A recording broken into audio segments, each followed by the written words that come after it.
اور اس کے علاوہ کوئی طریقہ ہے نہیں.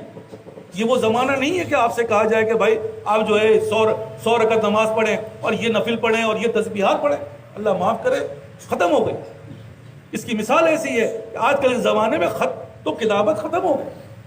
کوئی کسی کو خط نہیں لکھتا. کیا ہوتا ہے؟ میسج آتے ہیں. اب وہ خط کا زمانہ جسے کہتے ہیں، پہلے خط پہ خط لکھے جاتے تھے، آج وہ خط کا زمانہ ختم ہو گیا. اب آپ سے کہا جائے آپ خط لکھ کے دکھاؤ، آپ لکھ نہیں سکتے کیونکہ لکھنے کی عادت ہی نہیں. ہاں میسج کرا لو تو 4 پیج کا میسج کر دیں گے، لیکن لکھنے کی عادت نہیں ہے. کیا ہو گیا؟ تبدیل ہو گیا، حالات تبدیل ہو گئے. تو اس زمانے کے لحاظ سے بزرگوں نے نسخے بتا دیے. دیکھو بہت آسان نسخہ ہے، بہت آسان نسخہ ہے. وہ کیا ہے؟ وہ سب سے پہلے یہی ہے کہ اللہ سے 2 رکعت نماز پڑھ کے اللہ سے حاجت مانگو، کیونکہ اللہ ہی کے پاس طاقت ہے. ہمیں امتحان کے لیے دیا گیا ہے کہ بھائی یہ کر کے دکھاؤ. ہم کہیں گے یار ہم نے کیا، میں یہ کر سکتا ہوں، میں یہ کر سکتا ہوں، میں نے یہ کیا، میں نے وہ کیا. یہی تو ہلاکت آ گئی. ہم تو یہ کہتے ہیں یا اللہ ہمارے بس میں نہیں ہے، آپ کر دیجئے، آپ کر سکتے ہیں. دیکھو اذان کا جواب کیا سکھایا، حی علی الصلاح حی علی الفلاح، صلاح کی طرف آؤ فلاح. ہم جواب کیا کہتے ہیں؟ لا حول ولا قوت، یا اللہ ہمارے پاس طاقت نہیں، آپ کر دیں گے تو ہم آ جائیں گے. یہ کیا کہنے کا مقصد ہے؟ حالانکہ مسجد میں بیٹھے ہوئے ہیں لیکن ہمیں پتہ نہیں ہے کہ ہم کر پائیں گے بھی نہیں کر پائیں گے. تو یہ ہے وہ اصل حقیقت. بزرگوں نے اس کو اس طریقے سمجھایا ہے کہ جب انسان شریعت تمام کرتا ہے وہ طریقت میں پیر رکھتا ہے. جب وہ طریقت تمام کرتا ہے تو اس کے سامنے حقیقت کھلتی ہے، اور جب حقیقت کھلتی ہے تو معرفت نصیب ہوتی ہے. اصل چیز ہے معرفت. ہمیں معرفت کو حاصل کرنا ہے، کیونکہ معرفت کیا چیز ہے؟ اللہ ہی اس کا ہاتھ بن جائے، اللہ ہی اس کی آنکھ بن جائے، اللہ ہی اس کا دل بن جائے، وہ تو انسان کامیاب ہو سکتا ہے. ادروائز میں اور آپ، یہ کوئی بھی شخص کامیاب نہیں ہو سکتا. تو کہنے کا مقصد کیا ہے؟ ایک ہی مقصد ہے بھائی، فروا اللہ، اللہ کی طرف بھاگو، اللہ کی طرف بھاگو. اور اب بھی نہ بھاگو گے تو پھر بتاؤ کون سا وقت کا انتظار ہے؟ داڑیاں سفید ہو چکی ہے بھائی، بال سفید ہو چکے.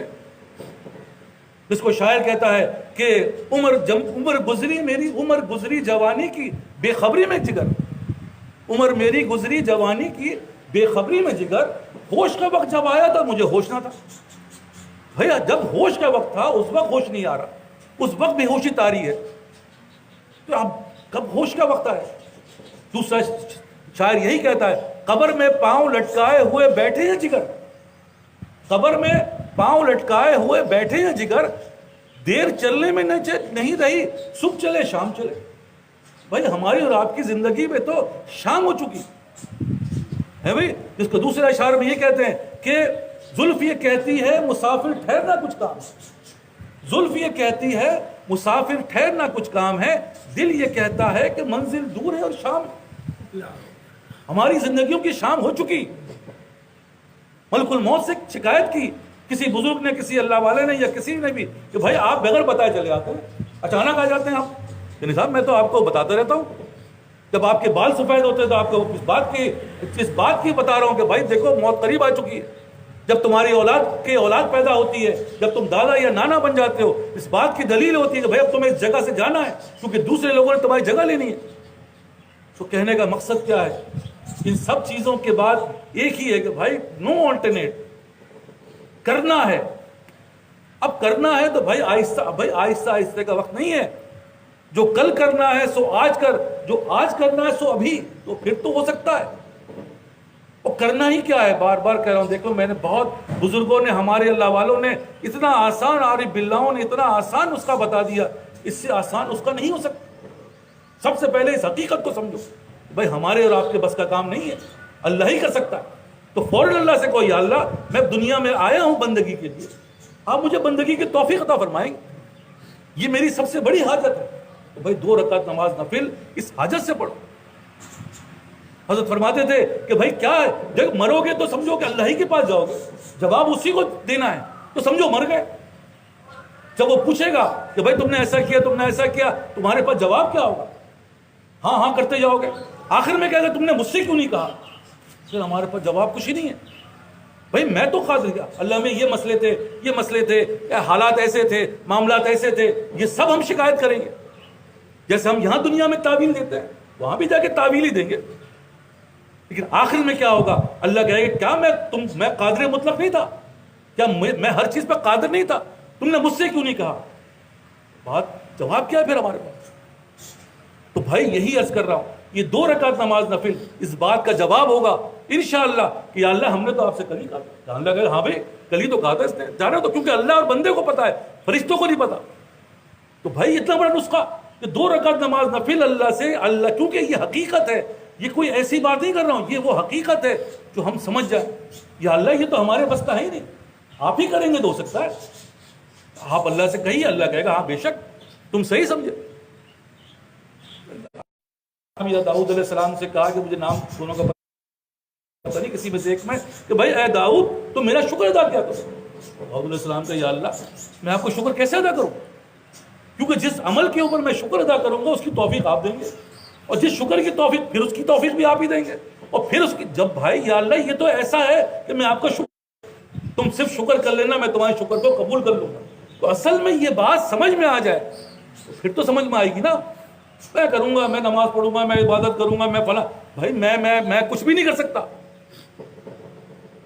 کرنے والی ذات تو اللہ کی ہے۔ تو ہم نے اور آپ نے کیا کرنا ہے، صرف 2 رکعت، بار بار کر رہا ہوں دیکھو 2 رکعت، یہ ایسی زبردست نسخہ ہے کہ اس سے بڑا نسخہ کوئی نہیں ہو سکتا۔ دنیا میں بھی ہم یہ دیکھتے ہیں، بھائی میں آفس جاتا ہوں، میں نہیں کیا 2 دن 3 دن، میں نے ایک میسج بھیج دیا کہ میری طبیعت خراب ہے، حالانکہ میں جھوٹ بول رہا ہوں، 2-3 دن کے بعد جاؤں گا، جتنے بھی وہاں پہ لوگ ہیں پوچھیں گے حضرت خیریت طبیعت کیسی ہے آپ کی، بھائی اب اس کو برعکس دیکھ لو کہ میں 3 دن کے بعد پہنچا، حالانکہ میرا کوئی حادثہ ہو گیا ہو، میری طبیعت خراب ہو، 3 دن کے بعد پہنچوں گا، ہر آدمی بولے بھائی کہاں رہ گئے تھے، بتائے کیوں نہیں، مالک جو ہے وہ 100 سوال کرے گا تمہاری وجہ سے، یہ نقصان ہو گیا، یہ نقصان ہو گیا، مجھے بتاتے تو صحیح، میں تو انتظار کر رہا ہوں تمہارا۔ بھائی ایسا ہوتا ہی نہیں ہوتا، یہی عرض کر رہا ہوں، اسی لیے عارف باللہوں نے، اللہ والوں نے اتنا آسان اس کا بتا دیا کہ بھائی 2 رکعت نماز سب سے پہلے اللہ سے حاجت کرو، اور یہی سب سے بڑی حاجت ہے ہماری، یا اللہ میں دنیا میں بندگی کے لیے آیا ہوں، مجھے توفیق عطا فرما۔ نمبر 2 کہ بھائی یہ باتیں جو میں آپ سے عرض کر رہا ہوں، دیکھیں یہ باتیں آپ بھول جاؤ گے، شیطان بھلا دے گا، اور ہماری فطرت میں ہے بھولنا۔ دیکھیں بچپن میں ہم نے 2 کا ٹیبل اور جو بھی ہم نے بچپن میں نصب کچھ بھی یاد، آج تک یاد ہے، کیوں رٹوایا گیا ہے، بار بار ایک ہی بات کو تکرار کی گئی، تکرار کرتے کرتے کرتے ہمارے بزرگوں نے ایک ہی بات کو تکرار کر کے اندر پیوست کر دیا، ورنہ 1000 باتیں کرتے رہے، 2 دن کے بعد پوچھیں گے تو پتہ ہی نہیں۔ ہم تو پوچھ رہے ہیں کل پرسوں آپ نے کھانے میں کیا کھایا تھا، جس کھانے کے لیے ہم مرے جا رہے ہیں، پوچھا جائے اپنے آپ سے بھائی پرسوں بتاؤ کیا کھایا، کوئی جواب نہیں ہمارے پاس، کیونکہ اب یاد ہی نہیں ہے۔ پرسوں تمہاری تکلیف کیا تھی وہ یاد نہیں ہے، کیوں؟ کیونکہ انسان کی عادت ہے فطرت سے بھولنے کی۔ دیکھو اس کا طریقہ کیا ہے، اس کا طریقہ یہی ہے کہ اللہ والوں کی صحبت میں جب بیٹھیں گے اسی بات کو دہرا کے بتا کے اتنا رٹوا دیں گے کہ پھر تو 40 سال بھی بعد بھی وہی بات، جیسے کہہ رہا ہوں اتنی عمر کے بعد جو بچپن میں سیکھا ہے وہ آج تک ہم سب کو یاد ہے، اس کے علاوہ جو بڑی بڑی کتابیں پڑھ لی، سوال کیے تو پھر یاد نہیں ہے۔ بہت لوگوں کو تو اتنا یاد ہے کہ اگر اردو کی کتاب شروع کی تو پورا رٹ کے سنا دیا، کتاب بعد میں ختم ہو رہی ہے، پہلے اس نے پورا رٹ دیا، کیا مطلب اس کا؟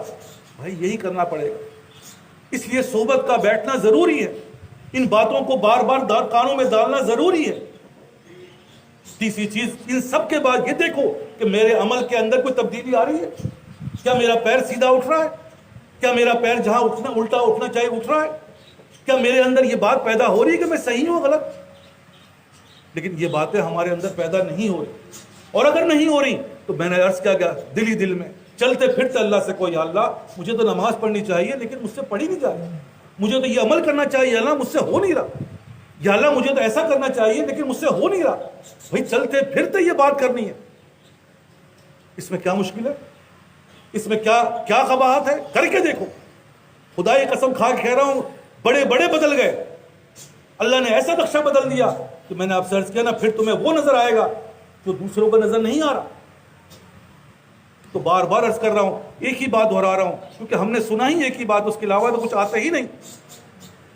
کہنے کا مقصد صرف ایک ہی ہے کہ ففروا الی اللہ، اللہ کی طرف بھاگو، اللہ کی طرف بھاگو۔